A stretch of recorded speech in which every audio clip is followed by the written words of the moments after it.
So the essence of, or the idea and the understanding, the comprehension of the person, the catalyst, the healer, doing the daily practice to enable that sort of essence. Is that so?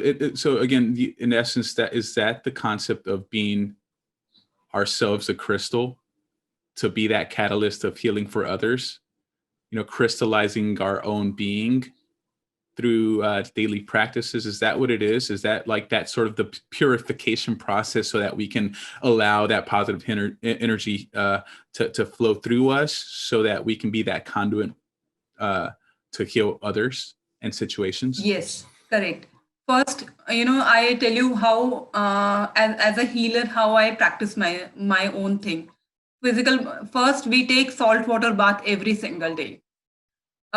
We combine salt water bath with some essential oils on a regular basis. At least 5 days a week, I regularly take salt water bath, which cleanses not only my physical body, also my aura. Then the next step is like we do physical exercise for 15 minutes at least, minimum 15 minutes, and maximum it could go to 45 minutes, depending on different days. Then we have different kind of breathing exercises, which takes about 5 minutes to 12 minutes, or it could be 15 minutes. Then the next step is some more purification techniques, which are taught in our courses. Then followed by basic meditation, which is a planetary peace meditation, which I practice in the morning every single day.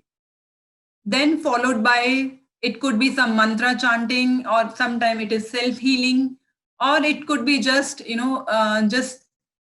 assimilation of energies. So there are different practices given in the whole system, which we do it for self-practice. Those who are just beginning to learn healing, they could just do 5-minute physical exercise, 5-minute breathing exercise, and 20 minutes meditation, and they can just eliminate and assimilate the energies.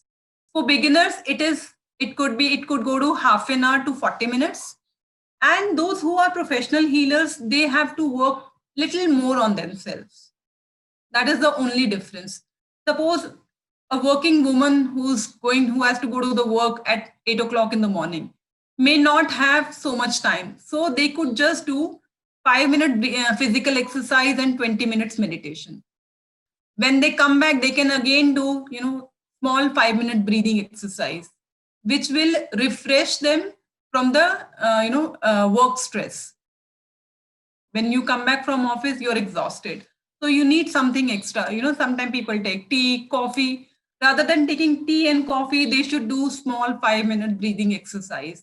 That will refresh your whole system.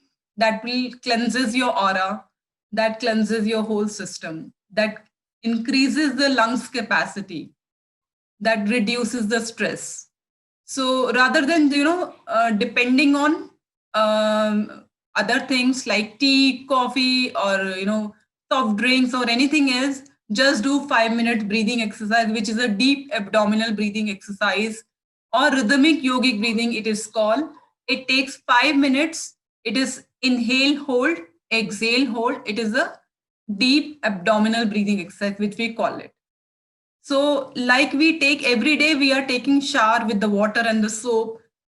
Physical exercise is also going to eliminate the used up energy from your system. That is very important, because the rotation will increase the blood circulation in your system. That is important. Then the next step is you do breathing exercise. If you have more time on weekends, then you do meditations. What about those individuals? I can speak through personal experiences, of like now, again, of my growth and maturity, I began to really realize that breathing and breathing practices is so important for day-to-day habits, to raise our vibration, raise our frequencies, really raise that level of self-awareness. And so I'm asking for individuals who have experienced physical injuries. Again, I've just to put myself, in as an example, I've experienced a rib injury that kind of has impaired a little bit of my breathing. I've also, experienced a nose, so I had to have a deviated septum surgery to allow me to breathe better. However, with that in mind, I still have that obstruction. Again, what are other methods or practices that you would recommend someone who suffers from like either a physical ailment, an injury? Is it just something that we have to like work harder towards to heal those injuries, or what would you recommend? See, for such issues, we need to regenerate that particular organ or the particular part. Regeneration is done through healings and to some extent, because obviously I would be channeling the energies if there is any severe issue. But as a client or as a patient, the person needs to do at least breathing exercise on a regular basis, because that is going to help you, increase your energy level, increase your lungs capacity, reduces your stress level.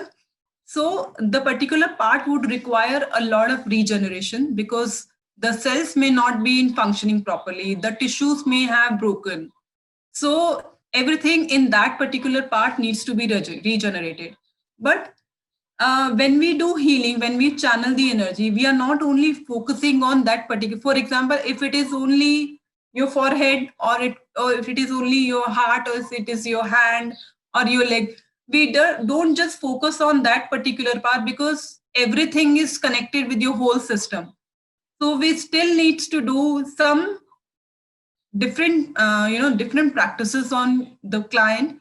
Healing modality in healing modality, there are if you understand chakras, we heal all 11 major chakras in the system, whether it is small issue or big issue. If we are channeling the energy into all the chakras, the regeneration becomes easier, because the root cause could be something else. You are having pain in this area or here, but the root cause could be something else. Root cause could be your stress. Root cause could be frustration from something, or root cause could be from your childhood. So we still need to figure it out by sometime by counseling, by talking to a client, at the same time simultaneously healing the person. Some of the chakras are like gateway to higher consciousness, especially the heart chakra, which is located in the center of the chest, and the crown chakra, which is located at the center of the head. It is a major entry point for divine energies. Other than these two chakras, we have multiple chakras. We have major 11 chakras, which we work upon while we heal any client. So I'll give you an example, like root chakra, which is located at the base of the spine. It controls your physical, muscular and skeleton system at physical level. At psychological level, if somebody is not happy, somebody is sad, who's having major financial issues, or somebody who's very violent, and somebody who's very lazy, will have affected root chakra. So the chakras are not only controlling your physical body, they are controlling your finances and controlling your psychological, your state of mind, I would say. And you have to understand that 95%, more than 90% cases, 90% issues comes from our psychosomatic, basically. You understand that what you are thinking is affecting your physical body. What you are feeling about others is going to affect your own physical body and your environment, which is in long run is going to affect your finances and relationships, like I mentioned earlier also. So what you are thinking and what you are feeling is very, very important these days. Of course, what we are taking inside is important. It is a good idea to at least have one, plant-based diet, one time at least. If, there are a lot of organizations, they promote vegan diet and plant-based diet. It is a very good idea, basically. So not everyone can follow that, but of course, you should be including some fresh fruits and fresh vegetables into your diet. That is going to, strengthen your system.